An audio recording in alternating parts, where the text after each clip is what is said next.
এখন হৈছে এখন খিলঞ্জীয়া বসতি প্ৰদান ঠাই আৰু ইয়ালৈ অসমীয়া আনিম বুলি কৈ কি বুজাব বিচাৰিছে তাৰমানে কি বুজাব বিচাৰিছে সংঘাত লগাব বিচাৰিছে হিন্দু মুছলমানৰ মাজত সংঘাত লগাব বিচাৰিছে আমি 19 তামুলীৰ সিলেন্স একসেপ্ট কৰিছো 19 তামুলীৰ ফটোৱাটোৰ সিলেন্স একসেপ্ট কৰিছো যদি দম আছে 19 তামুলীয়ে শিৱসাগৰলৈ মিয়ানি দেখুৱাওক যদি দম আছে 19 তামুলী শিৱসাগৰলৈ মিয়ানি দেখুৱাওক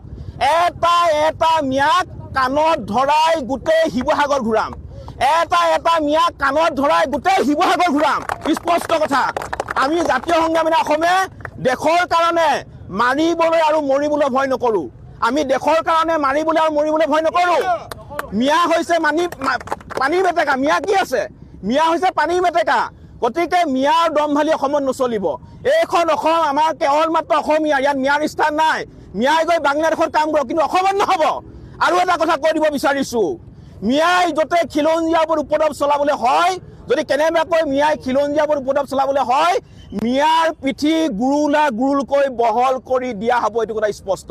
এই মাতৃভূমিত কেৱল মাত্ৰ খিলঞ্জীয়া মানুহৰ প্ৰভুত্বৰ আধিপত্য থাকিব লাগিব ইয়াত মিয়াৰ দমভালি আমি কোনো কাৰণতে সহ্য নকৰো আৰু হাজাৰ ধুমুহা আহিলেও হাজাৰ শক্তি প্ৰয়োগ কৰিলেও উজনি অসমত এটাও মিয়া আমি কোনো কাৰণতে থাকিবলৈ নিদো আজি জাতীয় সংগ্ৰামী অসমৰ শ সৈনিক ওলাই আহিছে আমাৰ স্পষ্ট কথা